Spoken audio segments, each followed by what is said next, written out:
लकड़हारा और सुनहरी कुल्हाड़ी की कहानी। एक समय की बात है, जंगल के पास एक भोला नाम का लकड़हारा रहता था। वो जंगल में लकड़ी इकट्ठा करता था और कुछ पैसों के लिए उन्हें पास के बाजार में बेच देता था। एक दिन की बात है, वो जंगल में पेड़ की एक डाली काट रहा था। तभी उसके हाथों से उसकी कुल्हाड़ी पास की एक नदी में गिर जाती है। नदी बहुत गहरी थी और तेजी से बह रही थी। उसने बहुत खोजा लेकिन उसे कुल्हाड़ी नहीं मिली। अब उसे लगा कि उसने कुल्हाड़ी को खो दिया है। वह दुखी होकर नदी के किनारे बैठकर रोने लगा। उसके रोने की आवाज सुनकर जल के देवता प्रकट हुए और उस लकड़हारे से पूछा कि क्या हुआ। लकड़हारे ने उन्हें अपनी कहानी सुनाई।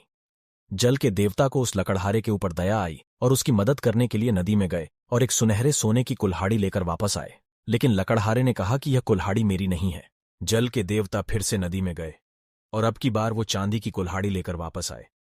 लेकिन इस बार भी लकड़हारे ने कहा कि ये कुल्हाड़ी उसकी नहीं है।